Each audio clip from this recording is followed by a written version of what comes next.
देवी दुर्गा कवच अर्गला स्तोत्र का पाठ हिंदी में प्रस्तुत है। इस पाठ से शरीर के समस्त अंगों की रक्षा होती है। यह पाठ महामारी से बचाव की शक्ति देता है। यह पाठ संपूर्ण आरोग्य का शुभ वरदान देता है। यह अत्यंत गोपनीय पाठ है, इसे पूरी पवित्रता से किया जाना चाहिए। देवी दुर्गा कवच का पाठ गुप्त नवरात्रि में देता है चमत्कारी लाभ। नमश्चंडिकाय। मार्कंडेय जी ने कहा है, पितामह, जो इस संसार में परम गोपनीय तथा मनुष्यों की सब प्रकार से रक्षा करने वाला है और जो अब तक आपने दूसरे किसी के सामने प्रकट नहीं किया हो, ऐसा कोई साधन मुझे बताइए। ब्राह्मण, ऐसा साधन तो एक देवी का कवच ही है, जो गोपनीय से भी परम गोपनीय, पवित्र तथा संपूर्ण प्राणियों का उपकार करने वाला है। महामुने, उसे श्रवण करो। प्रथम नाम शैलपुत्री है, दूसरी मूर्ति का नाम ब्रह्मचारिणी है, तीसरा स्वरूप चंद्रघंटा के नाम से प्रसिद्ध है, चौथी मूर्ति को कूष्मांडा कहते हैं, पांचवी दुर्गा का नाम स्कंदमाता है, देवी के छठे रूप को कात्यायनी कहते हैं, सातवां कालरात्रि और आठवां स्वरूप महागौरी के नाम से प्रसिद्ध है, नवीं दुर्गा का नाम सिद्धिदात्री है। ये सब नाम सर्वज्ञ महात्मा वेद भगवान के द्वारा ही प्रतिपादित हुए हैं। ये सब नाम सर्वज्ञ महात्मा वेद भगवान के द्वारा ही प्रतिपादित हुए हैं। जो मनुष्य अग्नि में जल रहा हो, रणभूमि में शत्रुओं से घिर गया हो, विषम संकट में फंस गया हो तथा इस प्रकार भय से आतुर होकर जो भगवती दुर्गा की शरण में प्राप्त हुए हों, उनका कभी कोई अमंगल नहीं होता। युद्ध समय संकट में पड़ने पर भी उनके ऊपर कोई विपत्ति नहीं दिखाई देती। उनके शोक, दुख और भय की प्राप्ति नहीं होती। जिन्होंने भक्तिपूर्वक देवी का स्मरण किया है, उनका निश्चय ही अभ्युदय होता है। देवेश्वरी, जो तुम्हारा चिंतन करते हैं, उनकी तुम निसंदेह रक्षा करती हो। चामुंडा देवी प्रेत पर आरूढ़ होती हैं, वाराही भैंसे पर सवारी करती हैं, ऐन्द्री का वाहन ऐरावत हाथी है, वैष्णवी देवी गरुड़ पर ही आसन जमाती हैं, माहेश्वरी वृषभ पर आरूढ़ होती हैं, कौमारी का मयूर है। भगवान विष्णु की प्रियतमा लक्ष्मी देवी कमल के आसन पर विराजमान हैं और हाथों में कमल धारण किए हुए हैं। वृषभ पर आरूढ़ ईश्वरी देवी ने श्वेत रूप धारण कर रखा है। ब्राह्मी देवी हंस पर बैठी हुई हैं और सब प्रकार के आभूषणों से विभूषित हैं। इस प्रकार ये सभी माताएं सब प्रकार की योग शक्तियों से संपन्न हैं।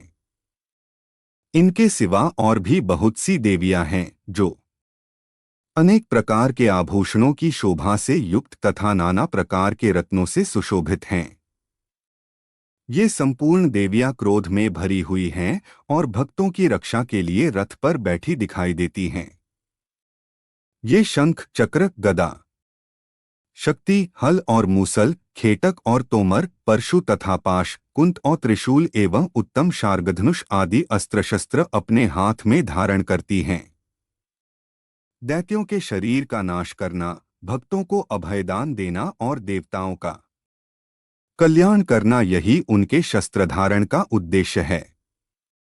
महान रौद्र रूप, अत्यंत घोर पराक्रम, महान बल और महान उत्साह वाली देवी, तुम महान भय का नाश करने वाली हो। तुम्हें नमस्कार है, तुम्हारी और देखना भी कठिन है। शत्रुओं का भय बढ़ाने वाली जगदम्बिक, मेरी रक्षा करो। पूर्व दिशा में ऐन्द्री इंद्र शक्ति मेरी रक्षा करे। अग्निकोण में अग्निशक्ति, दक्षिण दिशा में वाराही तथा नैऋत्य कोण में खड्गधारिणी मेरी रक्षा करे। पश्चिम दिशा में वारुणी और वायव्य कोण में मृग पर सवारी करने वाली देवी मेरी रक्षा करे। उत्तर दिशा में कौमारी और ईशान कोण में शूलधारिणी देवी रक्षा करे। ब्रह्माणी, तुम ऊपर की ओर से मेरी रक्षा करो और वैष्णवी देवी नीचे की ओर से मेरी रक्षा करे। इसी प्रकार शव को अपना वाहन बनाने वाली चामुंडा देवी 10 दिशाओं में मेरी रक्षा करे। जया आगे से और विजया पीछे की ओर से मेरी रक्षा करे। वाम भाग में अजिता और दक्षिण भाग में अपराजिता रक्षा करे। उद्योतिनी शिखा की रक्षा करे। उमा मेरे मस्तक पर विराजमान होकर रक्षा करे। ललाट में मालाधरी रक्षा करे और यशस्विनी देवी मेरी भौहों का संरक्षण करे।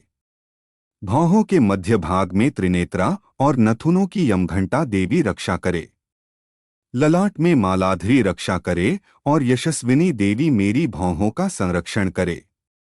भौहों के मध्य भाग में त्रिनेत्रा और नथुनों की यमघंटा देवी रक्षा करे।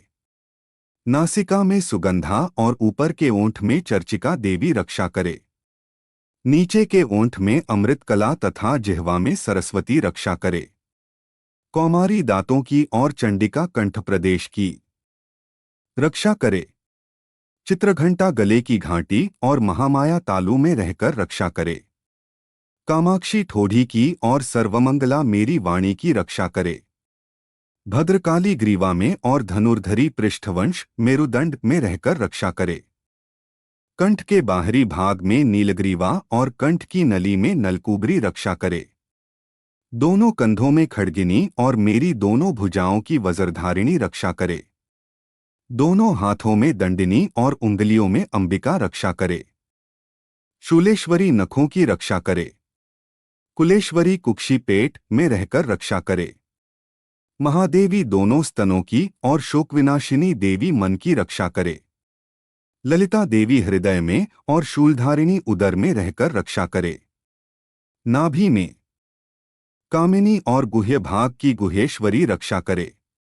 पूतना और कामिका लिंग की और महिषवाहिनी गुदा की रक्षा करे। भगवती कटी भाग में और विंध्यवासिनी घुटनों की रक्षा करे। संपूर्ण कामनाओं को देने वाली महाबला देवी दोनों पिंडलियों की रक्षा करे। नारसिंही दोनों घुट्टियों की और तेजसी देवी दोनों चरणों के पृष्ठभाग की रक्षा करे। श्रीदेवी पैरों की उंगलियों में और तलवासिनी पैरों के तलुओं में रहकर रक्षा करे। अपनी दाढ़ों के कारण भयंकर दिखाई देने वाली दंष्ट्राक्राली देवी नखों की और ऊर्ध्वकेशिनी देवी केशों की रक्षा करे। रोमावलियों के छिद्रों में कौबेरी और त्वचा की वागीश्वरी देवी रक्षा करे। पार्वती देवी रक्त, मज्जा, वसा, मांस, हड्डी और मेद की रक्षा करे। आंतों की कालरात्रि और पित्त की मुकुटेश्वरी रक्षा करे। मूलाधार आदि कमलकोशों में पद्मावती देवी और कफ में चूड़ामणि देवी स्थित होकर रक्षा करे।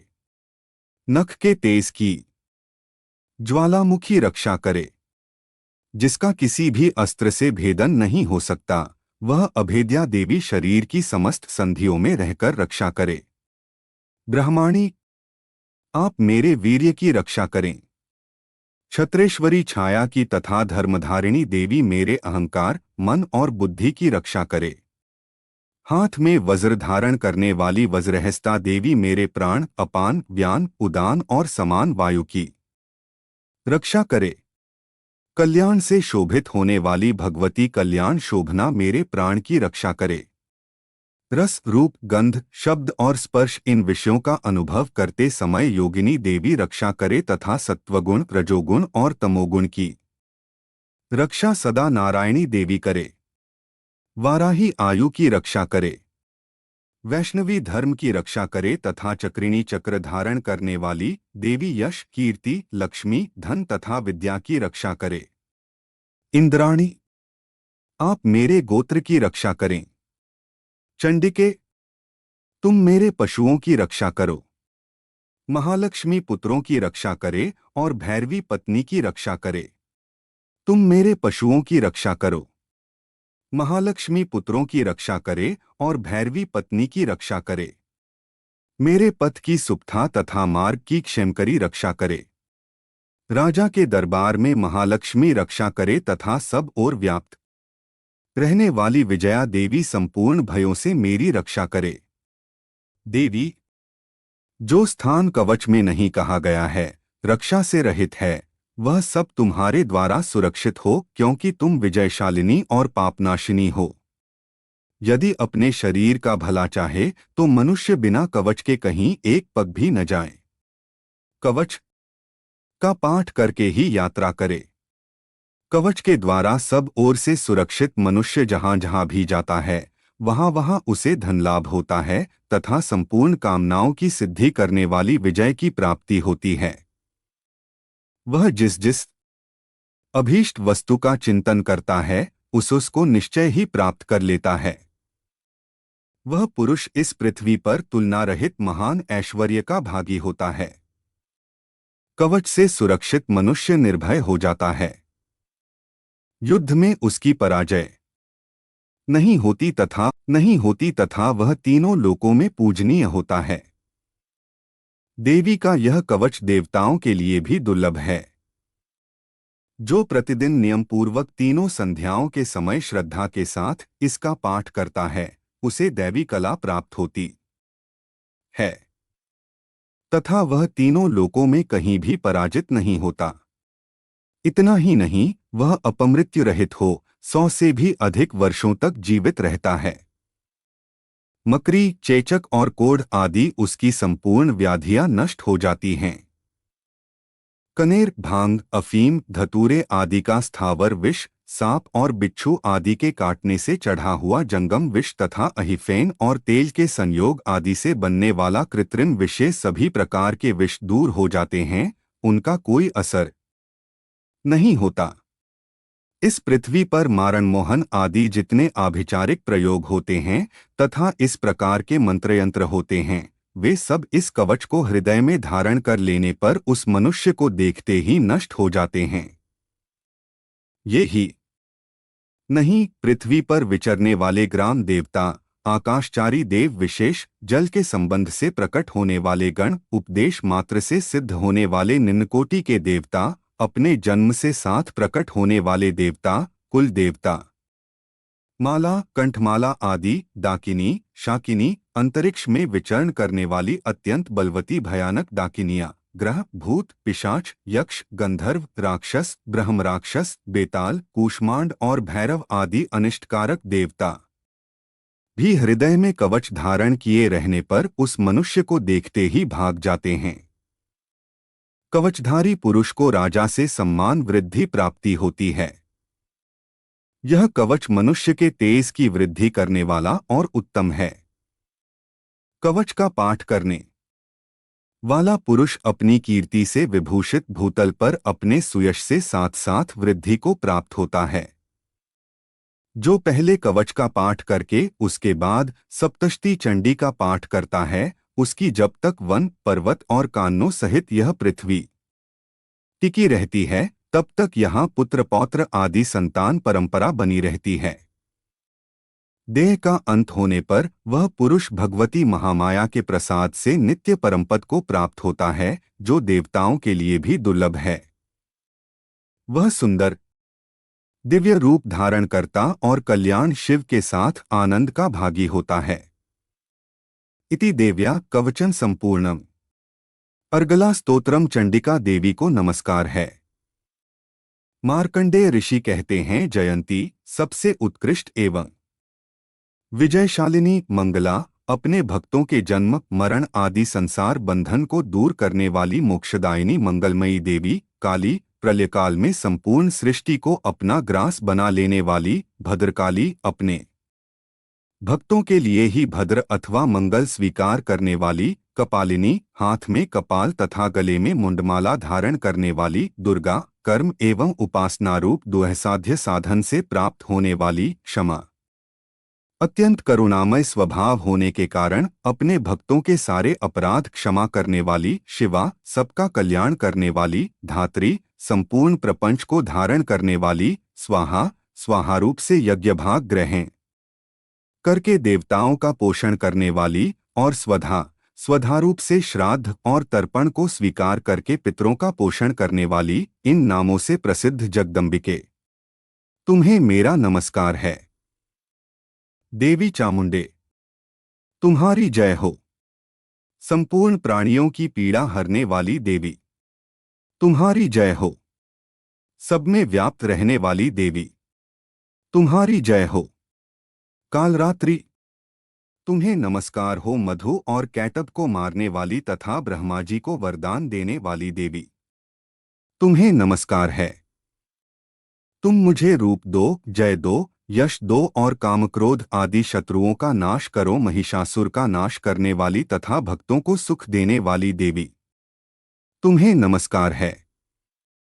तुम रूप दो, जय दो, यश दो और कामक्रोध आदि शत्रुओं का नाश करो। रक्तबीज का वध और चंडमुंड का विनाश करने वाली देवी, तुम रूप दो, जय दो, यश दो और कामक्रोध आदि शत्रुओं का नाश करो। शुंभ और निशुंभ तथा धूम्रलोचन का मर्दन करने वाली देवी, तुम रूप दो, जय दो, यश दो और कामक्रोध आदि शत्रुओं का नाश करो। सबके द्वारा वंदित युगल चरणों वाली तथा संपूर्ण सौभाग्य प्रदान करने वाली देवी, तुम रूप दो, जय दो, यश दो और कामक्रोध आदि शत्रुओं का नाश करो। देवी, तुम्हारे रूप और चरित्र अचिंत्य हैं। तुम समस्त शत्रुओं का नाश करने वाली हो। तुम रूप दो, जय दो, यश दो और कामक्रोध आदि शत्रुओं का नाश करो। पापों को दूर करने वाली चंडिके, जो भक्तिपूर्वक तुम्हारे चरणों में सर्वदा मस्तक झुकाते हैं, उन्हें रूप दो, जय दो, यश दो और उनके कामक्रोध आदि शत्रुओं का नाश करो। रोगों का नाश करने वाली चंडिके, जो भक्तिपूर्वक तुम्हारी स्तुति करते हैं, उन्हें रूप दो, जय दो, यश दो और उनके कामक्रोध आदि शत्रुओं का नाश करो। चंडिके, इस संसार में जो भक्तिपूर्वक तुम्हारी पूजा करते हैं, उन्हें रूप दो, जय दो, यश दो और उनके कामक्रोध आदि शत्रुओं का नाश करो। मुझे सौभाग्य और आरोग्य दो, परम सुख दो। रूप दो, जय दो, यश दो और मेरे कामक्रोध आदि शत्रुओं का नाश करो। जो मुझसे द्वेष रखते हों, उनका नाश और मेरे बल की वृद्धि करो। रूप दो, जय दो, यश दो और मेरे कामक्रोध आदि शत्रुओं का नाश करो। देवी, मेरा कल्याण करो, मुझे उत्तम संपत्ति प्रदान करो। रूप दो, जय दो, यश दो और मेरे कामक्रोध आदि शत्रुओं का नाश करो। अंबिके, देवता और असुर दोनों ही अपने माथे के मुकुट की मणियों को तुम्हारे चरणों पर घिसते रहते हैं। तुम रूप दो, जय दो, यश दो और कामक्रोध आदि शत्रुओं का नाश करो। तुम अपने भक्तजन को विद्वान, यशस्वी और लक्ष्मीवान बनाओ तथा रूप दो, जय दो, यश दो और उसके कामक्रोध आदि शत्रुओं का नाश करो। प्रचंड दैत्यों के दर्प का दलन करने वाली चंडिके, मुझ शरणागत को रूप दो, जय दो, यश दो और मेरे कामक्रोध आदि शत्रुओं का नाश करो। चतुर्मुख ब्रह्मा जी के द्वारा प्रशंसित चार भुजाधारिणी परमेश्वरी, तुम रूप दो, जय दो, यश दो और कामक्रोध आदि शत्रुओं का नाश करो। देवी अंबिके, भगवान विष्णु नित्य निरंतर भक्तिपूर्वक तुम्हारी स्तुति करते रहते हैं। तुम रूप दो, जय दो, यश दो और कामक्रोध आदि शत्रुओं का नाश करो। हिमालय कन्या पार्वती के पति महादेव जी के द्वारा प्रशंसित होने वाली परमेश्वरी, तुम रूप दो, जय दो, यश दो और कामक्रोध आदि शत्रुओं का नाश करो। शचीपति इंद्र के द्वारा सद्भाव से पूजित होने वाली परमेश्वरी, तुम रूप दो, जय दो, यश दो और कामक्रोध आदि शत्रुओं का नाश करो। प्रचंड भुजदंडों वाले दैत्यों का घमंड चूर करने वाली देवी, तुम रूप दो, जय दो, यश दो और कामक्रोध आदि शत्रुओं का नाश करो। देवी अंबिके, तुम अपने भक्तजनों को सदा असीम आनंद प्रदान करती रहती हो। मुझे रूप दो, जय दो, यश दो और मेरे कामक्रोध आदि शत्रुओं का नाश करो। मन की इच्छा के अनुसार चलने वाली मनोहर पत्नी प्रदान करो, जो दुर्गम संसार सागर से तारने वाली तथा उत्तम कुल में उत्पन्न हुई हो। जो मनुष्य इस अर्गला स्तोत्र का पाठ करके सप्तशती रूपी महास्तोत्र का पाठ करता है, वह सप्तशती की जप संख्या से मिलने वाले श्रेष्ठ फल को प्राप्त होता है। साथ ही वह प्रचुर संपत्ति भी प्राप्त कर लेता है। अर्गला स्तोत्र संपूर्ण कीलक स्तोत्र। अर्थ, चंडिका देवी को नमस्कार है। मार्कंडेय ऋषि कहते हैं, विशुद्ध ज्ञान ही जिनका शरीर है, तीनों वेद ही जिनके तीन दिव्य नेत्र हैं, जो कल्याण प्राप्ति के हेतु हैं तथा अपने मस्तक पर अर्धचंद्र का मुकुट धारण करते हैं, उन भगवान शिव को नमस्कार है मंत्रों का जो अभिकीलक है, अर्थात मंत्रों की सिद्धि में विघ्न उपस्थित करने वाले शापरूपी कीलक का जो निवारण करने वाला है। उस सप्तशती स्तोत्र को संपूर्ण रूप से जानना चाहिए और जानकर उसकी उपासना करनी चाहिए। यद्यपि सप्तशती के अतिरिक्त अन्य मंत्रों के जप में भी जो निरंतर लगा रहता है वह भी कल्याण का भागी होता है। उसके भी उच्चाटन आदि कर्म सिद्ध होते हैं तथा उसे भी समस्त दुर्लभ वस्तुओं की प्राप्ति हो जाती है।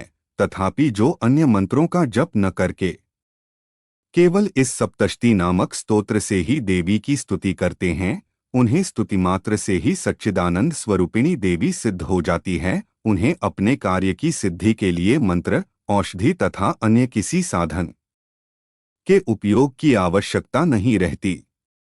बिना जप के ही उनके उच्चाटन आदि समस्त आभिचारिक कर्म सिद्ध हो जाते हैं। इतना ही नहीं, उनकी संपूर्ण अभीष्ट वस्तुएं भी सिद्ध होती हैं। लोगों के मन में यह शंका थी कि जब केवल सप्तशती की उपासना से अथवा सप्तशती को छोड़कर अन्य मंत्रों की उपासना से भी समान रूप से सब कार्य सिद्ध होते हैं, तब इनमें श्रेष्ठ कौन सा साधन है। लोगों की इस शंका को सामने रखकर भगवान शंकर ने अपने पास आए हुए जिज्ञासुओं को समझाया कि यह सप्तशती नामक संपूर्ण स्तोत्र ही सर्वश्रेष्ठ एवं कल्याणमय है। तदंतर भगवती चंडिका के सप्तशती नामक स्तोत्र को डोट महादेव जी ने गुप्त कर दिया।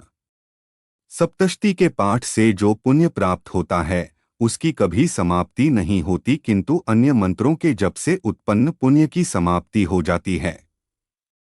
अतः भगवान शिव ने अन्य मंत्रों की अपेक्षा जो सप्तशती की ही श्रेष्ठता का निर्णय किया, उसे यथार्थ ही जानना चाहिए। अन्य मंत्रों का जप करने वाला पुरुष भी यदि सप्तशती के स्तोत्र और जप का अनुष्ठान कर ले तो वह भी पूर्ण रूप से ही कल्याण का भागी होता है, इसमें तनिक भी संदेह नहीं है। जो साधक कृष्ण पक्ष की चतुर्दशी अथवा अष्टमी को एकाग्रचित्त होकर भगवती की सेवा में अपना सर्वस्व समर्पित कर देता है और फिर उसे प्रसाद रूप से ग्रहण करता है, उसी पर भगवती प्रसन्न होती हैं, अन्यथा उनकी प्रसन्नता नहीं प्राप्त होती। इस प्रकार सिद्धि के प्रतिबंधक रूप कील के द्वारा महादेव जी ने इस स्तोत्र को कीलित कर रखा है। जो पूर्वोक्त रीति से निष्कीलन करके इस सप्तशती स्तोत्र का प्रतिदिन स्पष्ट उच्चारण पूर्वक पाठ करता है, वह मनुष्य सिद्ध हो जाता है, वही देवी का पार्षद होता है और वही गंधर्व भी होता है। सर्वत्र विचरते रहने पर भी इस संसार में उसे कहीं भी भय नहीं होता। वह अपमृत्यु के वश में नहीं पड़ता तथा देह त्यागने के बाद मोक्ष प्राप्त कर लेता है। आथ कीलन को जानकर उसका परिहार करके ही सप्तशती का पाठ आरंभ करे। जो ऐसा नहीं करता उसका नाश हो जाता है। इसलिए कीलक और निष्कीलन का ज्ञान प्राप्त करने पर ही यह स्तोत्र निर्दोष होता है और विद्वान पुरुष इस निर्दोष स्तोत्र का ही पाठ आरंभ करते हैं। स्त्रियों में जो कुछ भी सौभाग्य आदि दृष्टिगोचर होता है वह सब देवी के प्रसाद का ही फल है। अतः इस कल्याणमय स्तोत्र का सदा जप करना चाहिए। इस स्तोत्र का मंदस्वर से पाठ करने पर स्वल्प फल की प्राप्ति होती है और उच्च स्वर से पाठ करने पर पूर्ण फल की सिद्धि होती है। अतः उच्च स्वर से ही इसका पाठ आरंभ करना चाहिए। जिनके प्रसाद से ऐश्वर्य, सौभाग्य, आरोग्य, संपत्ति, शत्रुनाश तथा परम मोक्ष की भी सिद्धि होती है, उस कल्याणमयी जगदम्बा की स्तुति मनुष्य क्यों